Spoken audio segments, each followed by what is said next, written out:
right way. I'm going to be talking about healing foods. I'm filling in for her. And because, we're going to make it short now, which is absolutely fine. I'm a big believer in healing foods. We are what we eat. What we put inside our mouths makes a difference to how our brain functions and how our body works. I found as I got older, so I'm like 57 now, I'm not into facial surgery or Botox or anything like that.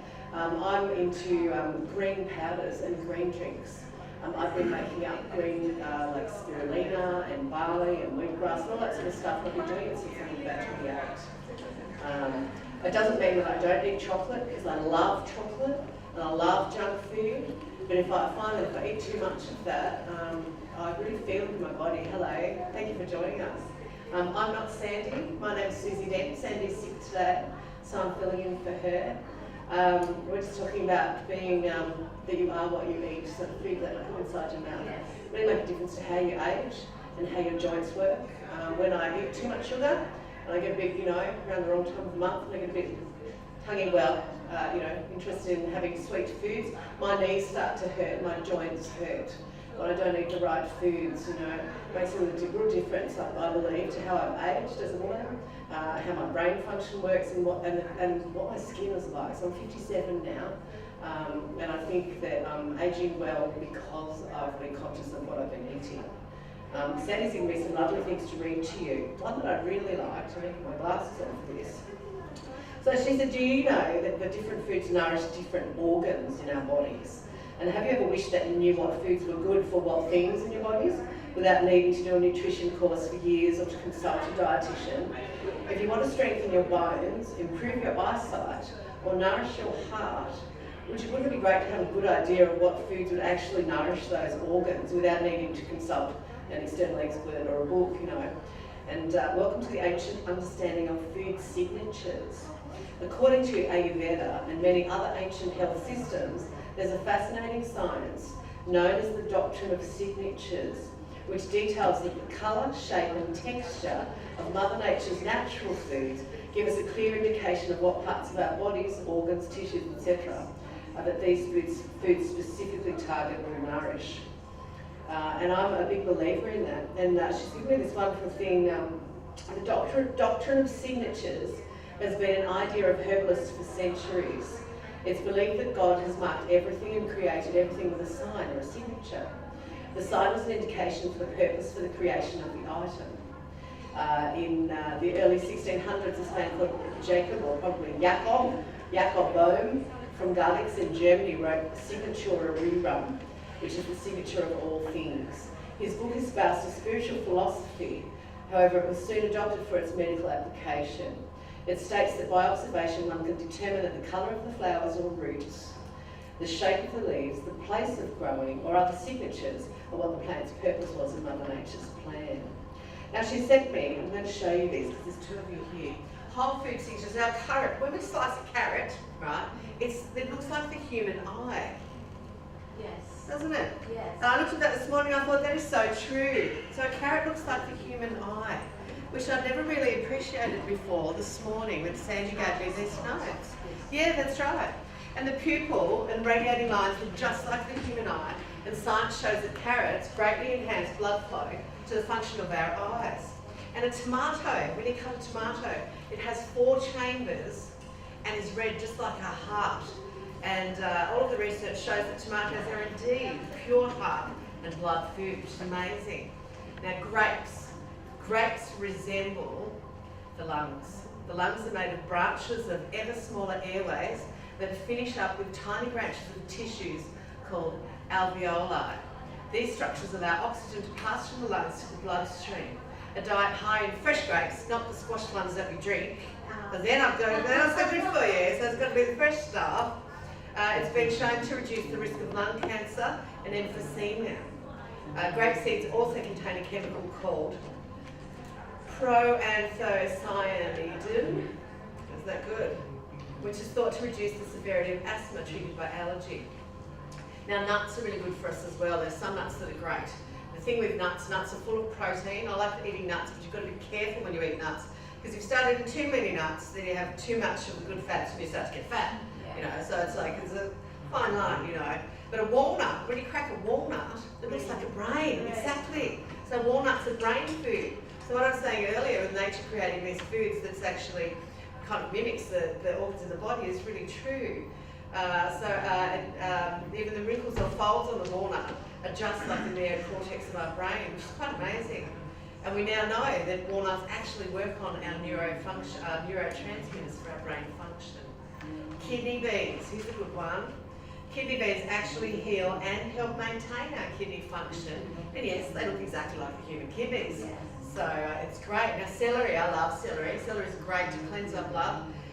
Celery, bok choy, rhubarb, and more of the vegetables like that look just like bones. These foods specifically target our bone strength. Bones are 23% sodium, and these foods are 23% sodium, which is great. It's amazing. So I'm filling in for Sandy this morning because she's not very well. So Sandy's giving me her notes. I'm very much into diet and food and believing that we are what we eat, you know. I always say, have this saying, it has to matter to your mind what goes in your mouth. I say that while I eat some chocolate and think it matters, it matters, it matters. You know, and then follow it up with something really nice to eat.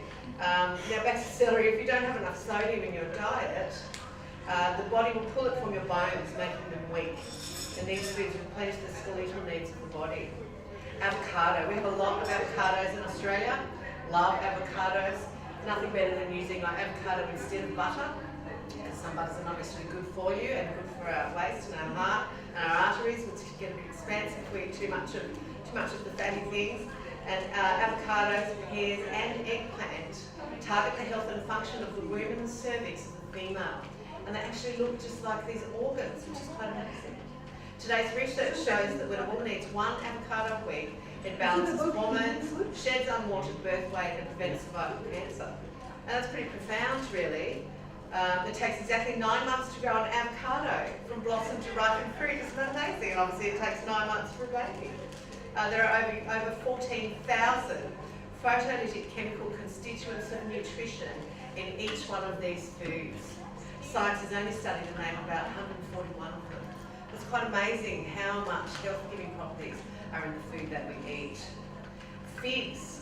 Now figs are full of seeds and hanging twos when they grow. I think figs are quite popular over here. We have figs in Australia. Figs seem to grow in many places in the world. They increase the mobility of male sperm. Here you go. Men, we've got avocados for women and figs for you know, I like that. Hanging in twos, not being rude or anything. Reading someone else's notes. But they increase the numbers of sperm as well to overcome male sterility, which is great. I should have had my husband eating more figs 17 years ago when we were trying to make that child, which we got anyway. Olives, here's another one. Olives assist the health and function of the ovaries. An Italian study found that women whose diets included a lot of olive oil had a 30% lower risk of ovarian cancer. The reasons are unclear, but the healthy fats in the oil may help suppress genes predisposed to causing cancer.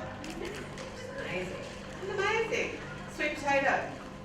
Sweet potatoes look like the pancreas and actually balance the glycemic index of diabetics. It's so amazing. So much of the food that we eat today is processed.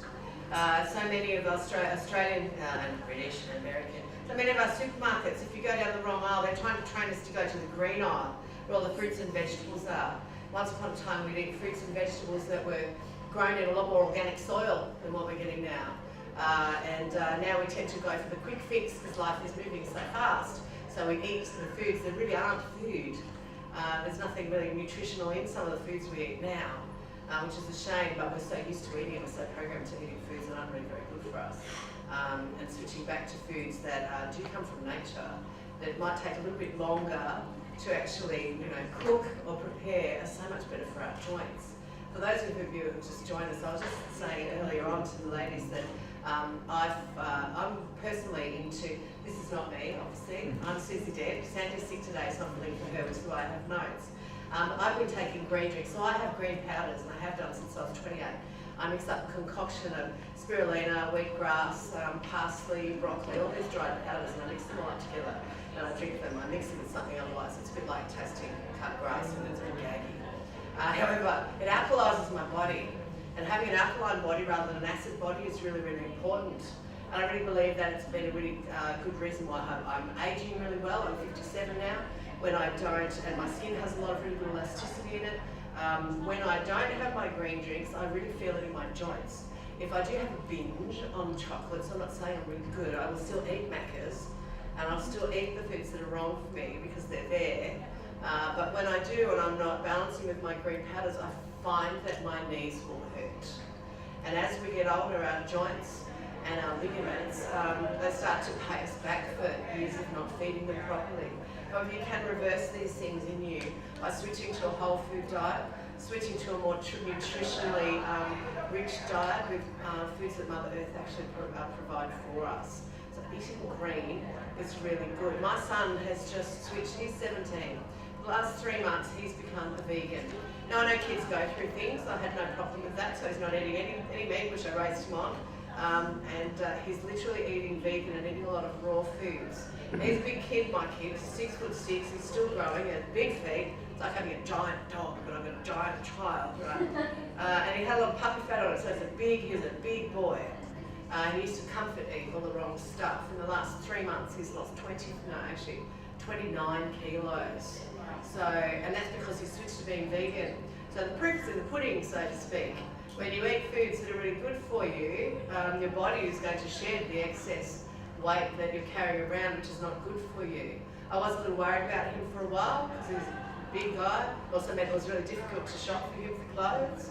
Now he's like, Mum, look, my belt's loose and my pants and my collar, this is really tight now, which is great. It's lovely to see that he's made a choice to change his diet. He did the research, he checked it all out, wasn't anything that I'd guided him to, and he's made huge changes in his body and his health, which is wonderful.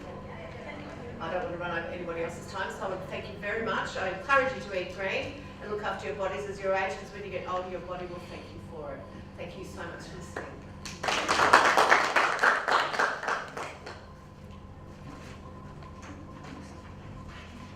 Sometimes when you run over when you're speaking, the next person misses out. Someone did that to me yesterday. However, she was having such a wonderful, wonderful connection with people that it really didn't matter, because that was her time to shine.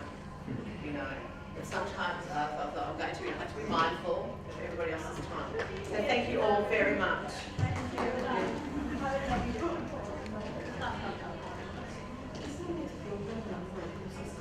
Thank you. Oh, you quick photo. Oh, look, you give me a single chair on your suite. Lovely work.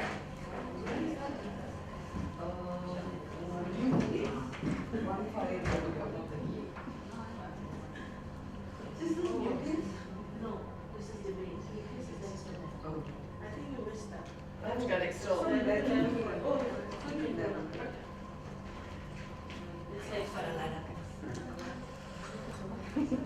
I have to go next door to another talk.